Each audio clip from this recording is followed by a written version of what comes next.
All right, welcome again to another DDM vodcast. I'm David, the no-bearded digital dungeon master now. I'm going to have to change all my logos.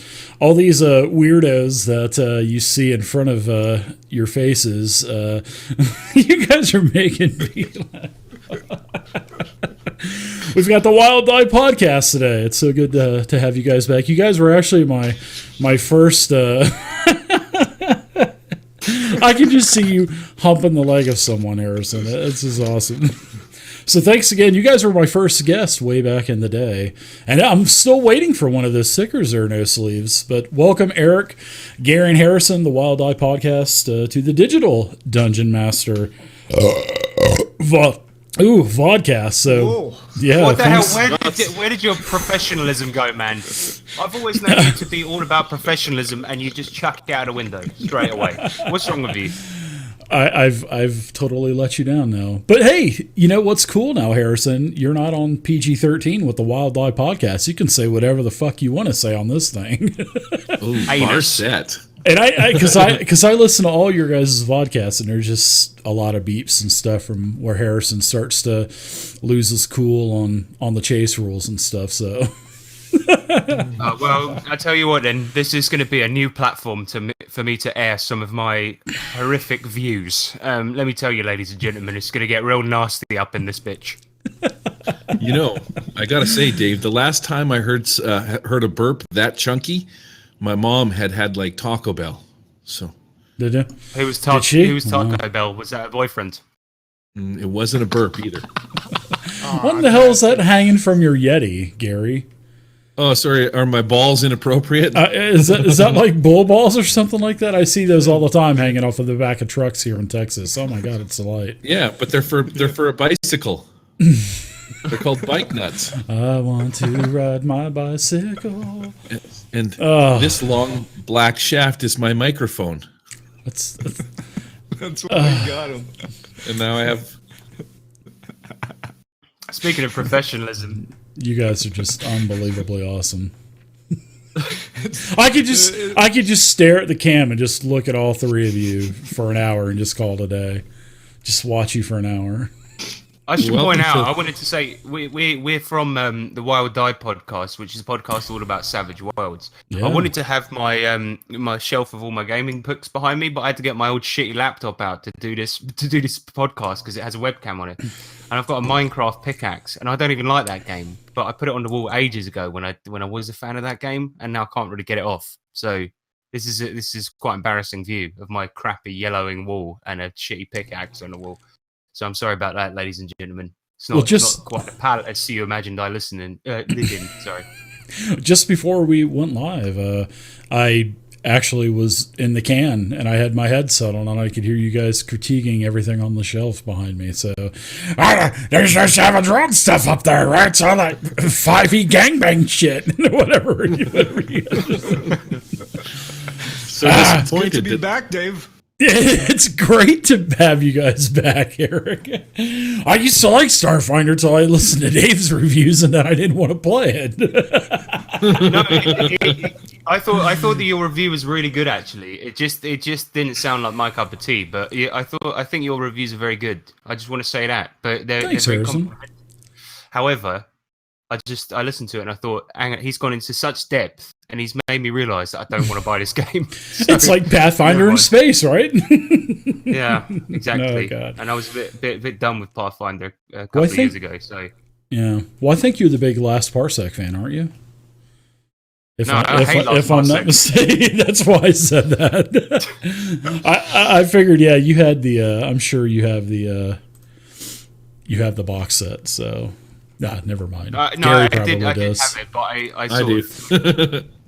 I had the last Parsec box set, but I kicked it into a volcano. And it hit a wormhole. Nice. Yeah, exactly.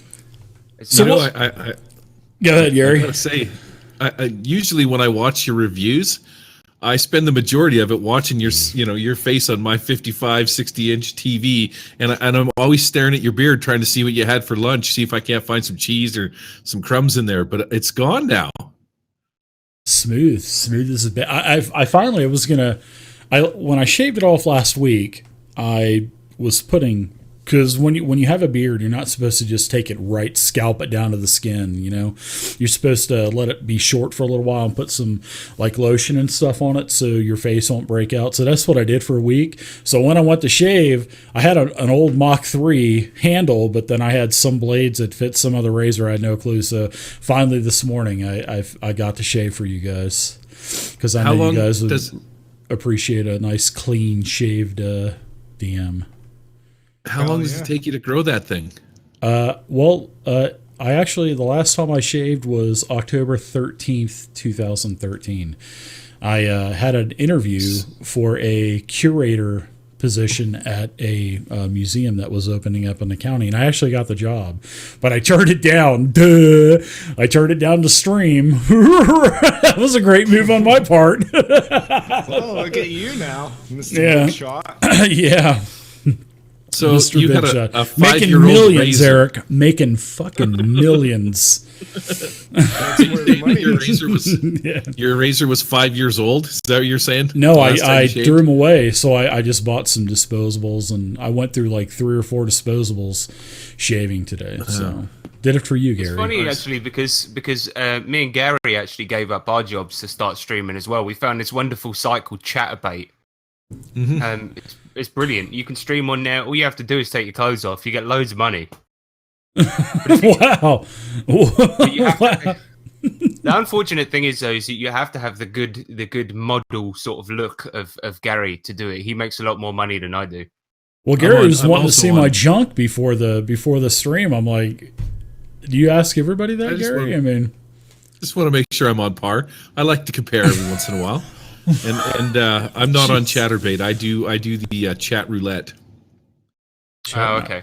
never even heard of it. Similar. Anyway, we came on here to talk about Savage Worlds Adventure Edition, didn't we? We did, and we just keep getting sidetracked, Harrison. So Talking about beards and stuff. yeah, SWADE. I guess you guys are the ones that actually coined the way that you pronounce SWADE, the Savage World Adventure Edition. So I heard you guys talking about that on your last podcast, SWADE. So how do you guys like it? I mean, I know you. I'm sure you guys probably all backed it. I did as well. I got the $200 backer. I mean, it was awesome to see Shane and them do over $500,000 of this, especially for a small company. I mean, just from what I've seen from all of the art. I mean, the art is some of that art, especially that chase scene art. I thought that was a real picture at first, and then I had to double take it a couple times. But I think with all of the changes, I mean, it's going to be a huge upgrade to the game. Actually, I mean, especially from the old $10, the old $10 boat that you could get at the game store, which I'm sure was probably a big. I can't believe you're charging more than $10 now. I mean, what do you want, man? But anyway, what do you guys think of SWADE? I'm excited about it. I already downloaded the revised PDF. Yeah, I printed it off and then it got revised, so I'm pretty annoyed. But the point is that I'm quite enjoying it so far. I've played 2 sessions of it. A couple of the changes that I'm really enjoying. I haven't actually seen that much in action. I like the way the magic works now because you can kind of change the way spells work and things like this. More malleable, like change the amount of PP it takes or power points, or make it more difficult and change the effects of spells. That's really awesome. So, Gary, what do you think about SWADE now that we know that Harrison's a little butthurt about not being in the special thanks section? I should clarify, I don't think I deserve to be in the special thanks. I haven't done anything. I'm just mucking around. I think you just did something. I think there were some shots fired there. Yeah, you've stepped past that threshold of I've done nothing, and you're now in the I did something. I love it, Dave. I'm a huge fan. Back when Rifts came out, Rifts was the first core rules. Well, not core rules, but Rifts was the first rule set where they allowed you to do multi-action stuff.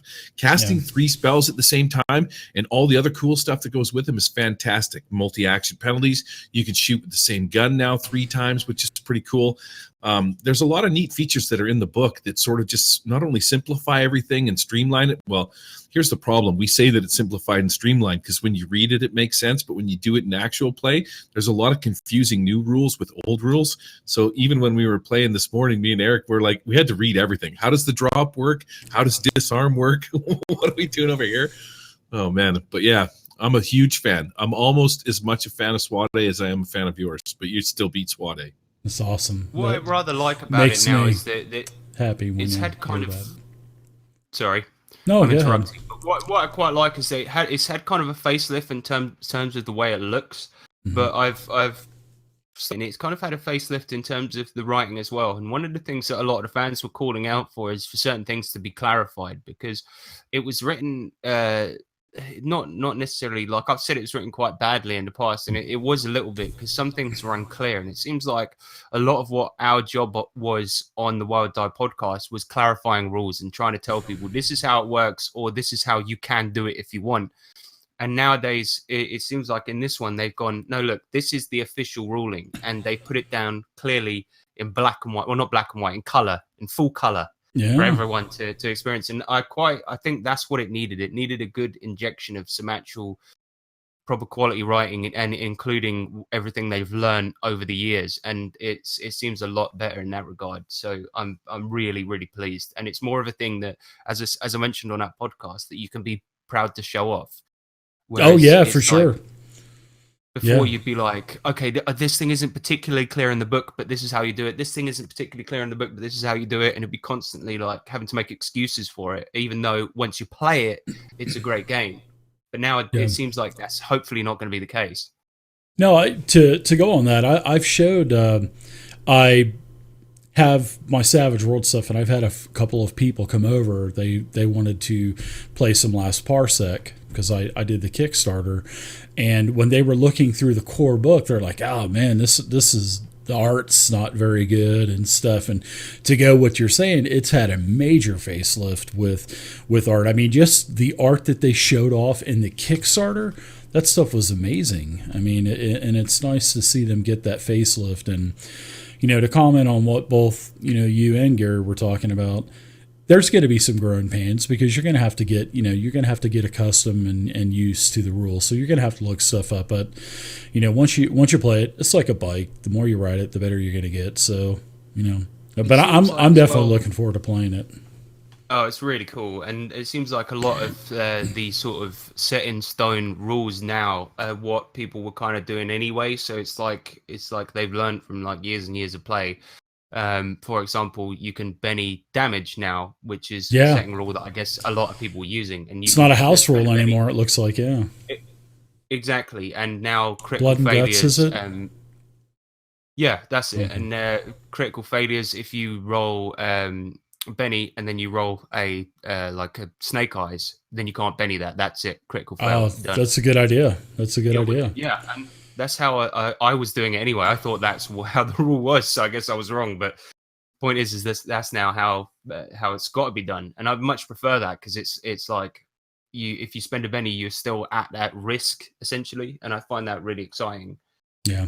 And I think there are others, but I can't remember what they are. It's like those ones that people were doing already that have been like incorporated.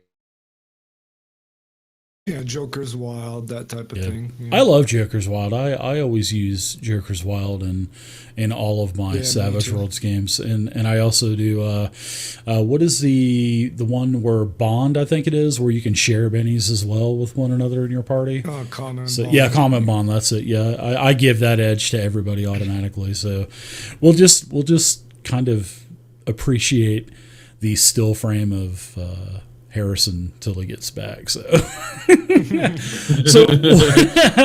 what do you think about SWADE, Eric? Yeah, exactly.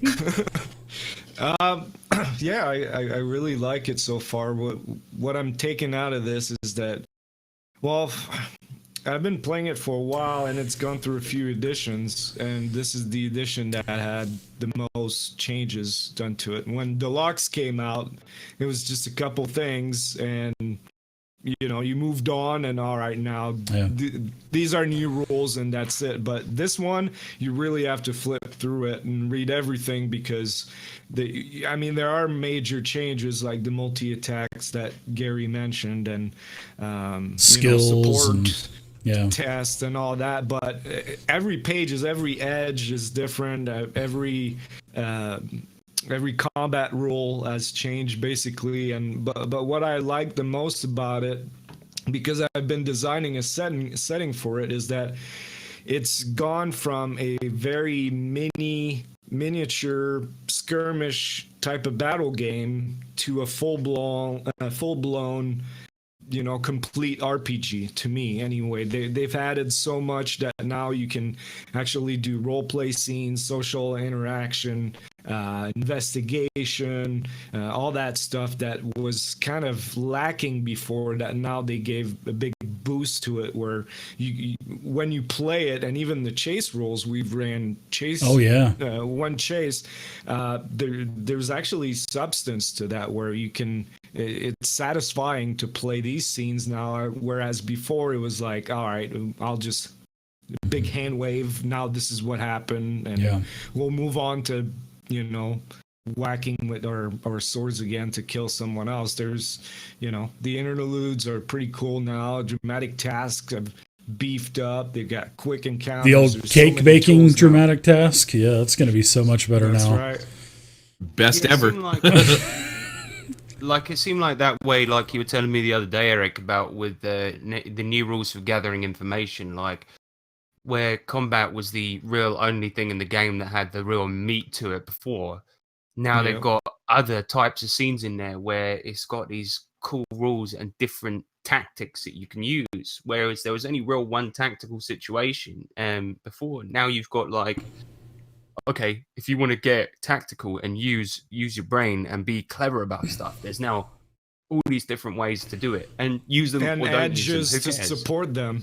Skills and edges to support them, and options, whereas it was just, all right, let's just roll this skill and oppose it with this ability and move on. Now there's a bit more crunch to it, which in a way, maybe not as fast as it used to be, and maybe not as abstract as well, because that's what I've kind of gathered is, everything except for combat was so abstract before, but it seems like now, with all of the new edges and the rules revisions, it seems like it's not as abstract as it was before.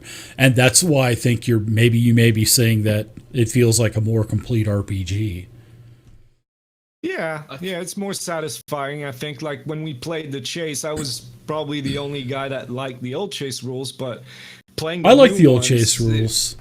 No, you didn't. No, I did. After you explained it to me, I did like them. No, I did.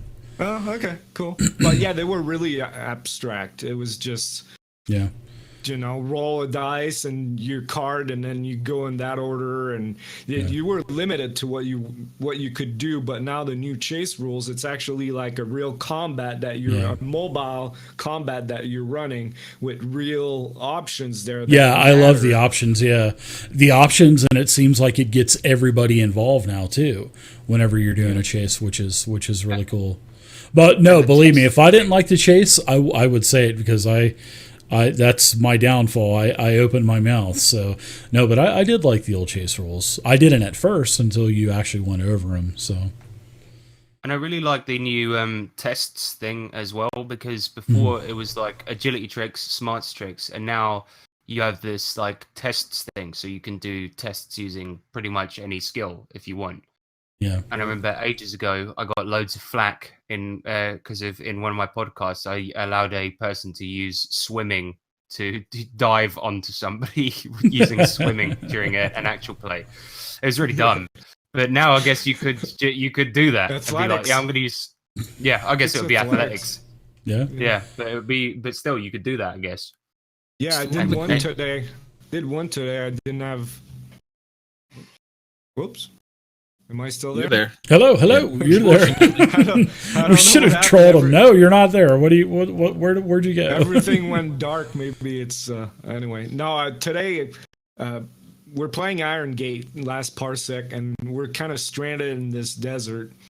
And we didn't have any equipment. We got our orange jumpsuit, and that's it. And Gary's character was a cannibal, and he found a piece of pipe or something that he was using as a weapon. Another guy had some kind of blade. I got nothing, and there's a guy coming after me, and I did the whole sand in the eye thing with athletics. Dirty versus trick, nice. agility. Yeah, and that worked. He was distracted. And I didn't score high enough for shaken.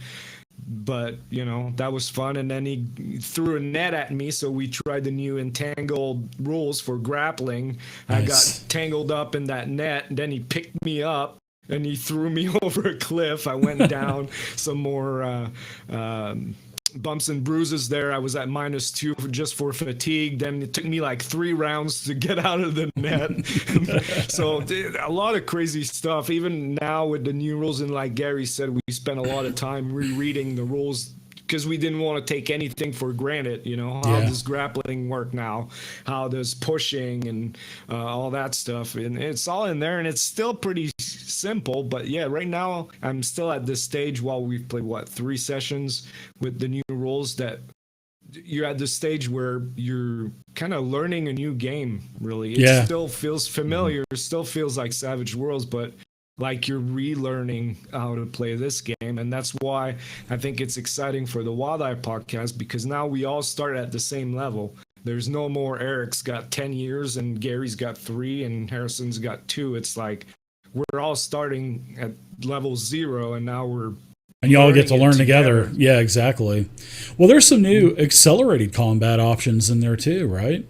If I'm not mistaken, I forget the official. Encounters? That's it. Yeah, the quick encounters. I kind of liked what I read on that. Plus, I believe that was in one of the Kickstarter emails too, talking about the quick encounters. It started as quick combat because Shane went to Italy, and in Italy, when you run demos for a game, it's usually 20 minutes or an hour for a con game. That's how much time you got. So he had to come up with ways to speed things up. He came up with the quick combat. It's just one roll. You fail, you get that many wounds. You crit fail, you get that many wounds, and then you move on to the next scene. But now they expanded it for whatever. It could be sneaking through stealthily through the streets of a city during a zombie invasion, and you don't want to play it, let's move my little token there and then do that for 3 hours. You just go ahead and give me one roll, and then we'll narrate the outcome. So quick encounters is an expansion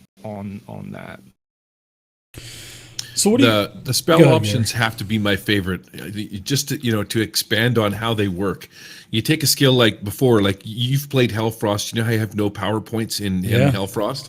Yeah. So, but it's dangerous to cast magic. So especially if you're a wizard type, cleric's not as bad, but yeah. Yeah, you can still do no power points, but you take negatives to it depending on how powerful you want the spell. The cool part is take a spell like Boost Lower Trait. You only ever used to be able to cast it on one person because they had this rule where you could do multiple actions. You could shoot a gun, cast a spell, and then kick somebody in the nards if you wanted to, which would be your multi-action penalty. So inside now of whatchamacallit, Boost Lower Trait works like this. For extra spell points, you can add it to extra people. So if you have a party of 4 people, you cast Boost Lower Trait one time. For extra power points, you put it on whoever you want it to be on, like a selective spell casting. And then you can actually do something. If you're using it against other people, one of the additions is you can make it stronger. So that makes it harder for them to remove it. If you're lowering their traits, it makes it harder for them to do it. It's cool things like that. Everything has modifiers at the end of it. Bolt, for example, the modifier is for an extra 2 points of power. You can do it from change it from 3d6 to 4d6. But then on top of that, on top of every spell that you cast, you can do things like add armor piercing to it. So that bolt now becomes an armor piercing spell. It can cause fatigue if you want to do that to somebody. Like it hits them and they're like, they get tired. You can add glow to a spell. So you can make a bolt shoot somebody for an extra power point. It makes them glow, which makes them easier to hit. Yeah. You can, for 2 power points, you can turn it into a heavy weapon. And all of these apply to every one of them. Lingering damage, it increased the range. This is a really cool one. For blast, you can, for 1 power point, make it selective. So you can cast a ball of fire over top of your party and just choose the bad guys for extra power points. It opens the game up to do so many more things. And if you're using power points, you still have to play this game of strategic combat to use the appropriate number of power points so that you can still do other stuff. But it just makes mages kick-ass, man. It's awesome. And that's all part of one action too, right? All of the modifications, that's all part of the... But then if you go to kick someone in the gonads, that's when you take the -2 penalty. And then again would be the -4 cumulative. So, yeah. For just bolt, you could cast it 3 times. Your first one you could put glow on if you wanted to illuminate somebody. Your second one you could make it armor piercing if it was, say, like a robot or something like that. And if there was one guy that was really far away, you could make your third one have an increase to range on that bolt alone, so that it can, it hits the far person far away. Like you can just modify them so much, it's insane. I think it'll make your players burn through more spell points too, instead of just, because they can do all kinds of cool shit now. They're just not going to go with the status quo and say, I'm just going to go ahead and cast the 1 point version. Sorry about that. Yeah. Spend one Benny, get 5 power points back. Yeah, I saw that with the new Benny editions. Yeah, you can get mana back. Spell points. That's pretty awesome. The intention obviously is to make it so that spellcasters have better combat options, because obviously before it was all down to fighting and shooting, right? But now you've got all of these really cool options. The one trouble I have with this, and I don't think it's a gripe at all, because I think this opens up so many options for spellcasters, and it makes the game better. There's no doubt about that. Is that for new players, spellcasters are going to be a bit more of a baffling thing. Do you know what I mean?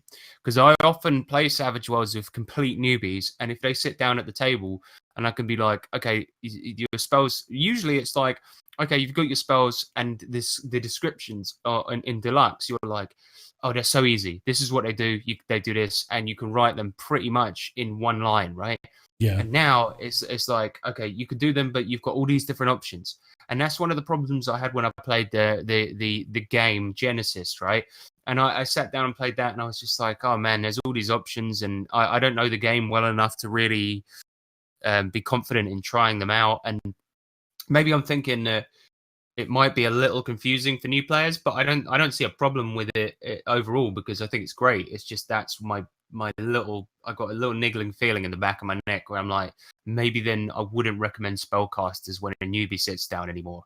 Maybe more of an intermediate type of player, maybe a second or third character once they get used to the mechanics of the game. So yeah, but I see where you're coming from with that. Yeah. Well, I think they added some more effects too, besides just shaken, didn't they? Some more conditions. Stunned. That's stunned. The one we were talking about earlier. Yeah. Stunned. So stun works for the stun power, stun guns, pepper spray too, I think. So what's that? No, sorry, I was going to say, but they've got stunned, confused, entangled. There's all these different effects. Oh, distracted, vulnerable, bound, and entangle. Yeah, there's more conditions, but bound, entangle, distracted, vulnerable. Sounds like they're all situational.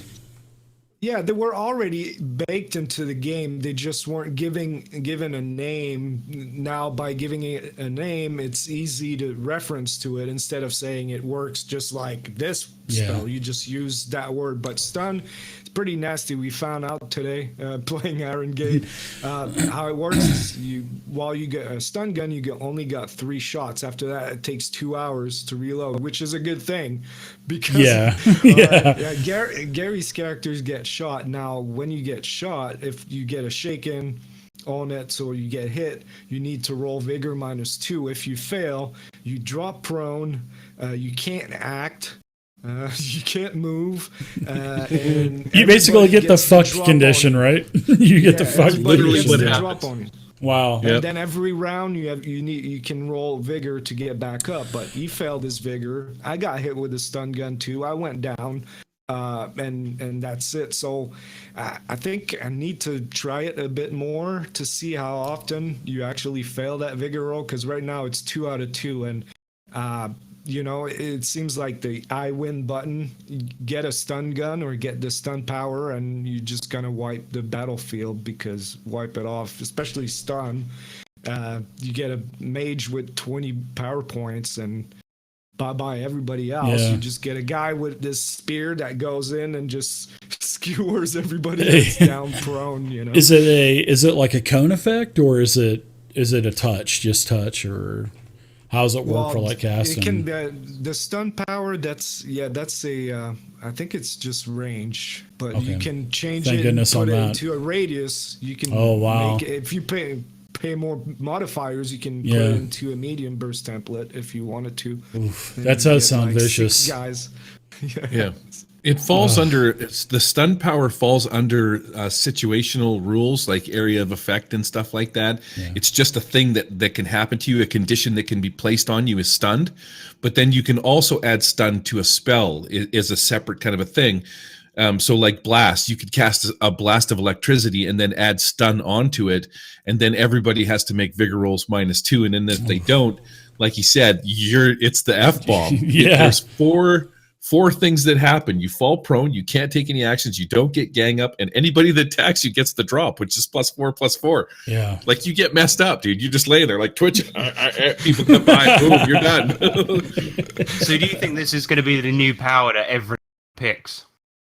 I was worried about it ever since I found out in Flash Gordon, and now limited experience with it is that it's kind of the I win button, but maybe playing it a bit more, I'll find out that it only happens 2 times out of 10, maybe, that someone fails vigor. Yeah, but you can do it as a GM. Do it to your players too. Just don't let them control the battlefield. Hell, have one of those creatures have an item or cast a spell that can do the same thing.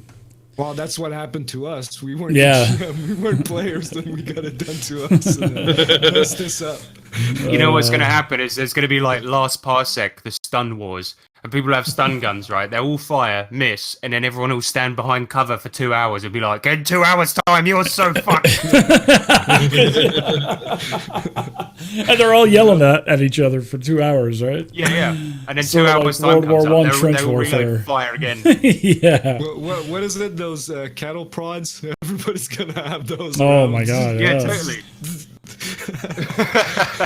So we've basically heard what you guys like about all of the new changes. Is there any changes to SWADE that you don't like, or is there anything that you would like to see revised?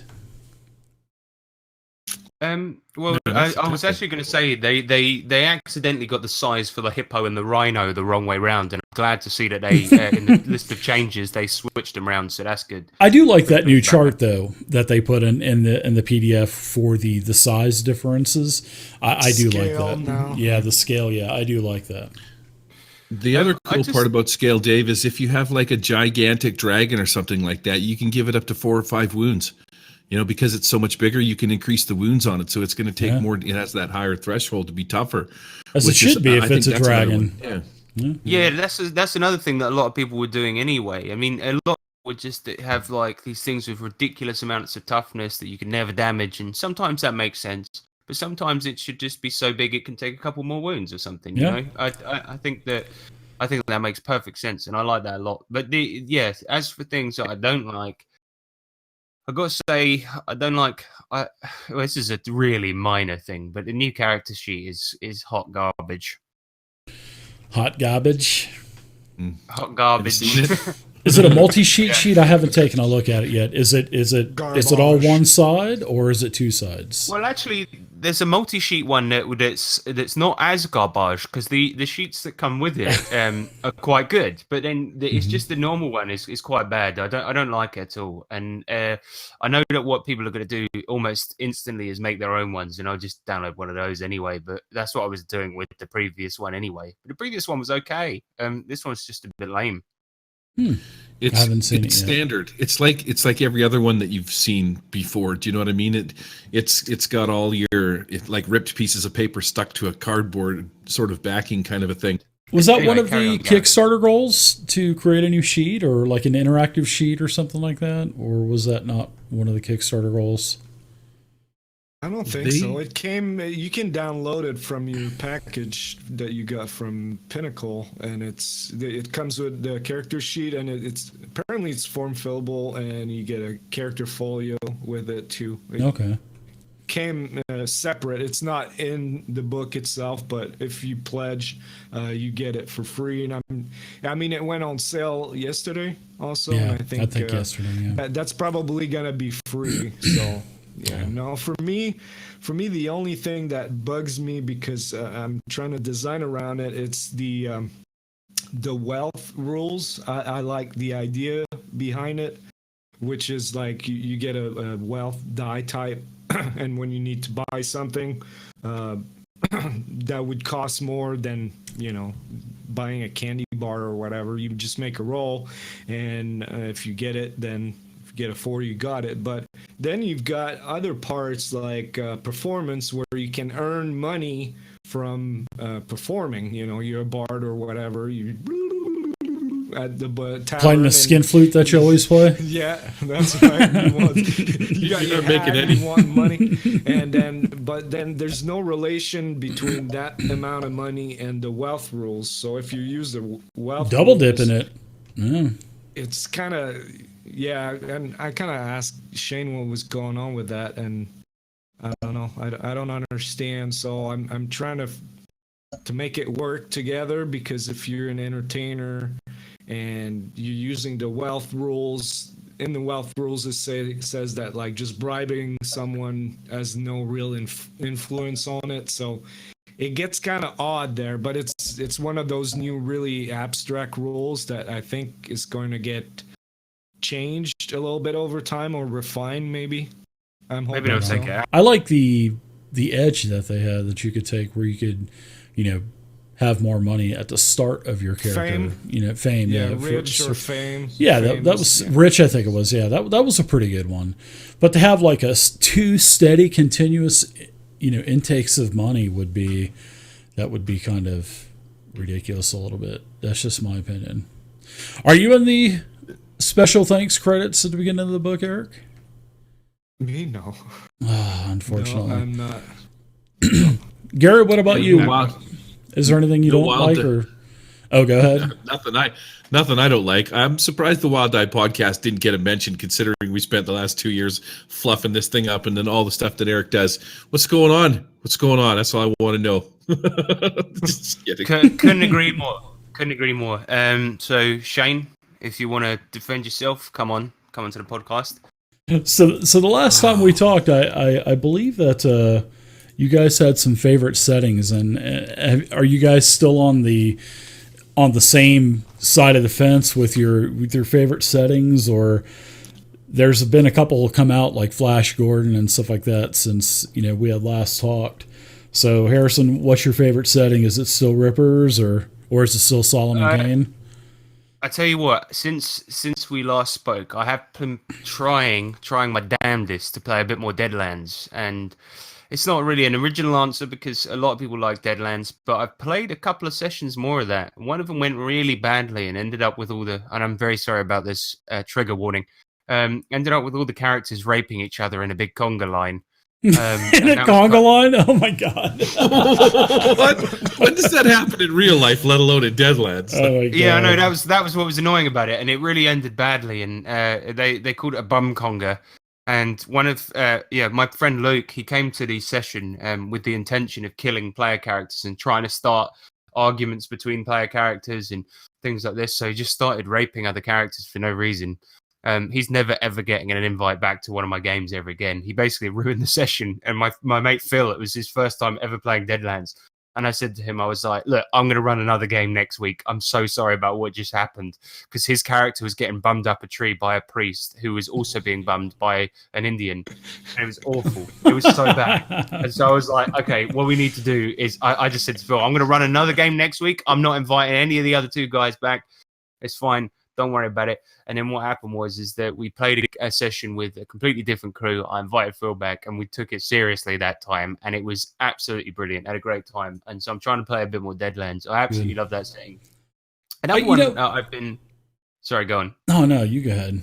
I interrupted you. No, I was just going to say another one that I've been really, really digging is bloody Flash Gordon. I played 2 sessions of it, and I absolutely love that. But it's so pulpy and awesome. And I played a game at local convention that I ran, and basically it was like about Ming the Merciless had hacked their radio signal and told them that there was a shipment of drugs coming in, and that it was being shipped by nuns, or that they've been disguised as nuns, and then the whole party got tricked into killing a bunch of nuns, and then only at the end did they realize, and they got another phone call from who they thought was their sergeant, and then Ming revealed himself and was like, ha ha ha, I've tricked you.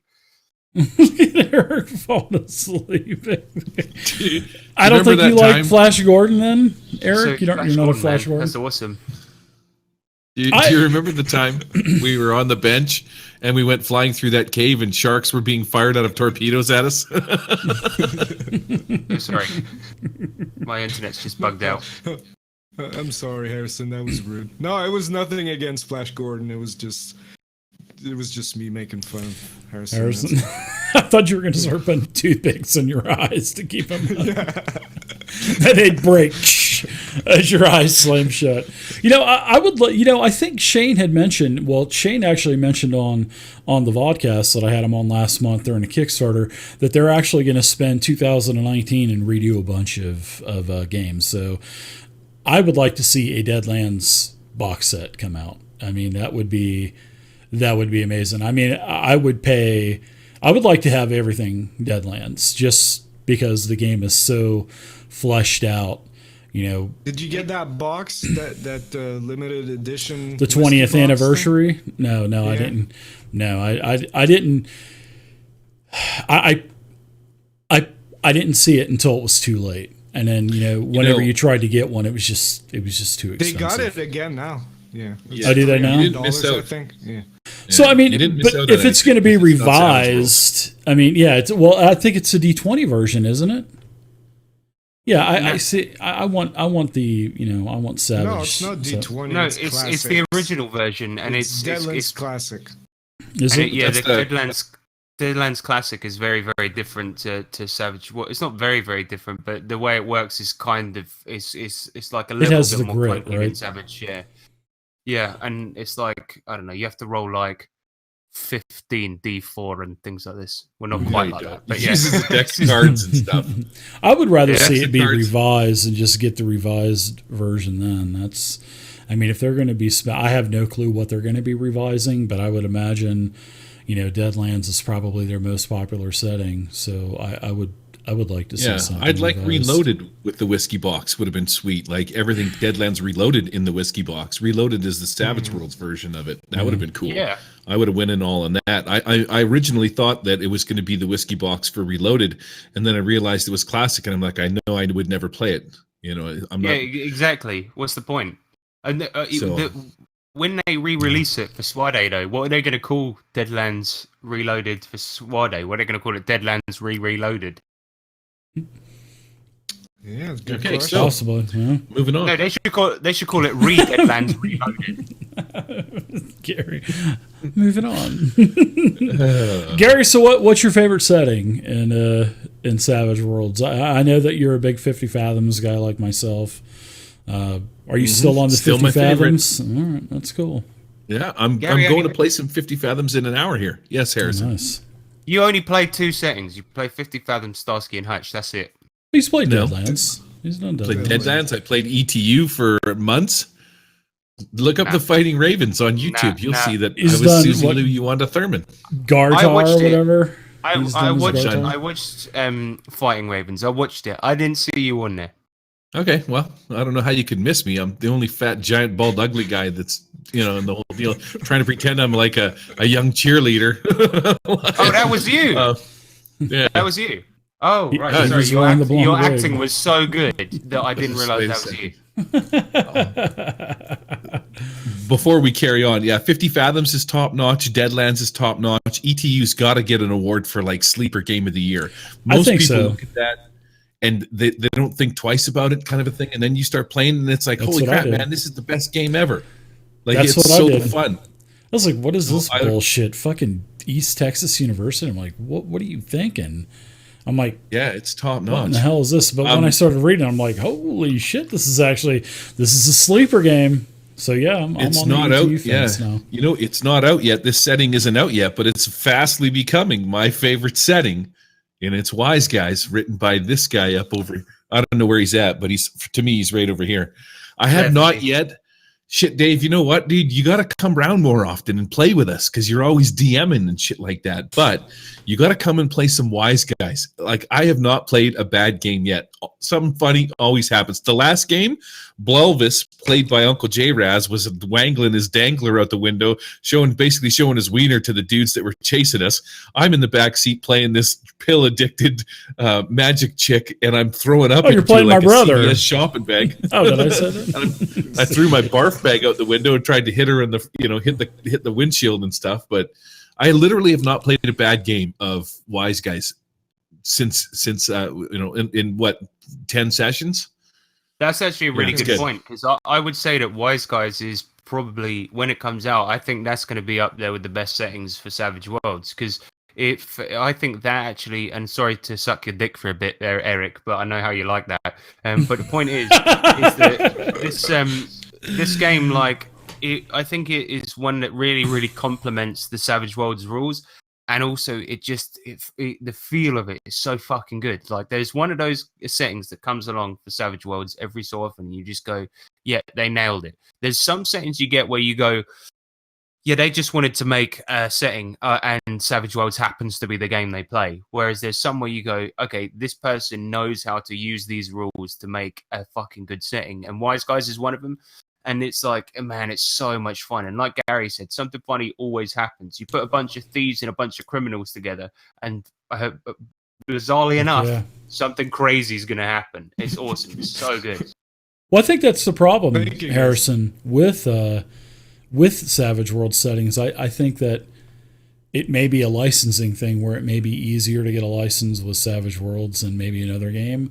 And maybe they don't understand the rule set and the mechanics and the feel of the game. And sometimes it's just not portrayed correctly. That's just my opinion. I've seen a couple settings like that.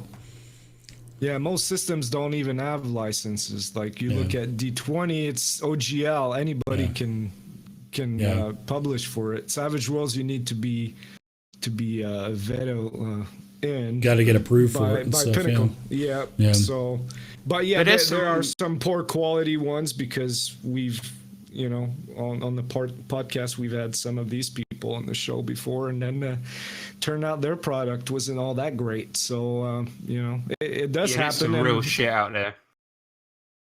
Eric, what about you? What's your favorite setting?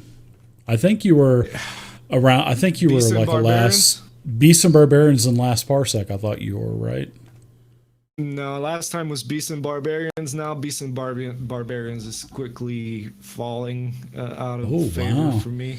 Wow! Just because of that big box that I got and was so disappointed. Sort of that was me sour about it. Yeah, it was filled with cocaine though. Cocaine. Is that what all that white is on your face? You're still finishing up that box. Yeah, but now I don't know really.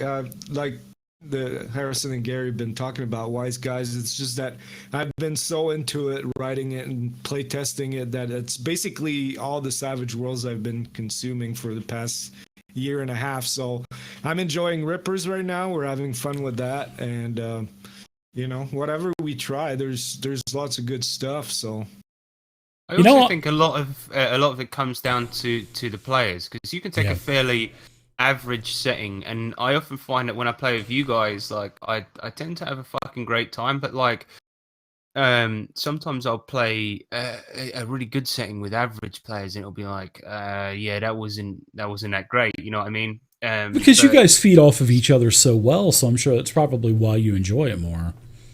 Right, exactly. And Gary that whenever I play a game with him, it's always going to be a good time. You know, I think we could play like the most bland. We could play fucking Shine Tar and have a good time. You know what I mean?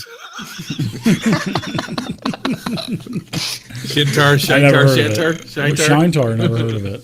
What is it? Shine Tar, it's just a really crap, bland fantasy game. Imagine if you just said, right, I want to recreate D&D, Kitchen but in sink. Savage, Yeah. but in Savage Worlds, but badly, right? That's it. That's Shine Tar.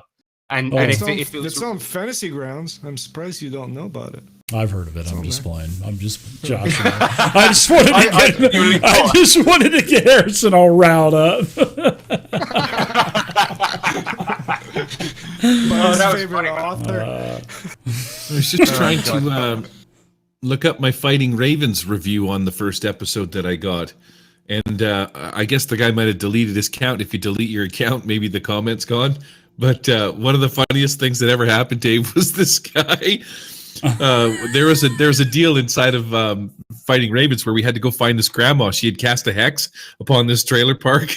And so we go in there, and the hex was hurting the little children and stuff like that. So after she apologized and admitted that she was doing it, and she like, "Oh my F that, I'm gonna punch this broad right in the face." So the cops were called. Anyways, this guy, his comment on YouTube was something along the lines of "F me and I suck" and all this other stuff. It was brutal. My reply is the only thing that's left of it, and it says, "Thanks for the kind words, friend." He didn't have a kind thing to say about me. I get those comments every day on YouTube. I'm used to that, Gary. What Am I about right in you, saying that? Dave? What are you playing? Are you playing any Savage Worlds? No, Really? no. It's my viewer base, and I'm my games are all patron games. Well, I'm getting rid of that. I'm not doing pay to play anymore. I'm going back to what I was doing before a couple of years ago. But you have to have like-minded players if you want to run Savage Worlds.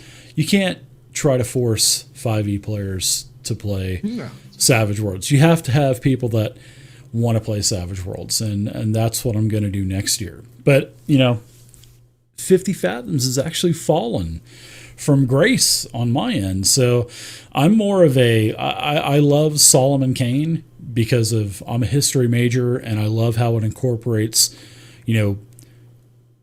the history of the time of the 1800s, the different continents, everything that's going on. I like that. And I've also really taken a liking to Weird Wars, and just because of the historical fact. So yeah. So I really like those, and believe it or not, I like ETU. So I mean, I think ETU, like Gary said, I think it's a sleeper campaign setting, and I think it would, if you had the right mix of people, I think that could be the funnest game. I really saying, Dave, we're not gonna pay you to GM for us, but if you need a Savage World show, for your channel, you know what? I'll tell you what. I was actually gonna approach you guys about that because I do love Savage Worlds. It's my, it's basically my second favorite. Well, it just depends on the mood I'm in. Sometimes it's my favorite setting, sometimes it's the second. But I would actually like to run something. I would like to do something. I would like to do like a homebrew, using my world, the Veil. I would like to do something like that with fantasy. But then, Sure. Yeah, but I would like to. I just don't want to do a long-term campaign anymore. That's another thing I don't want to do. I want to do, games that will take 3 to 5 sessions to complete, and then go to something else, and then go to something else. Because there's so many great, even that new Spirit of 76 campaign setting coming out, dude. I want to run that. I mean, I would like to do some pulp stuff. That some of that. Triple Ace Games pulp Indiana Jones type of stuff. So yeah, there's just all kinds of Savage World stuff that I like. So Dave, shut up for a minute. Sure. Have you heard of Telling me to shut up, Jesus, Harrison. That's calling the kettle black. No, I know. I'm sorry. I'm extremely sorry for what I just said, but you're going to appreciate this. Have you heard of a game? Because you said you like pulp stuff and things like this. Have you heard of a Savage World setting called Mustache Force? Mustache Force? I have never heard of. No. Is that a Savage Fans thing or something like that? Yeah, it is, man. It's so cool. Let me read you a bit of this. Mustache member. Force. Oh my god. Yeah, this is the setting. This is the entirety of the setting bit, by the way.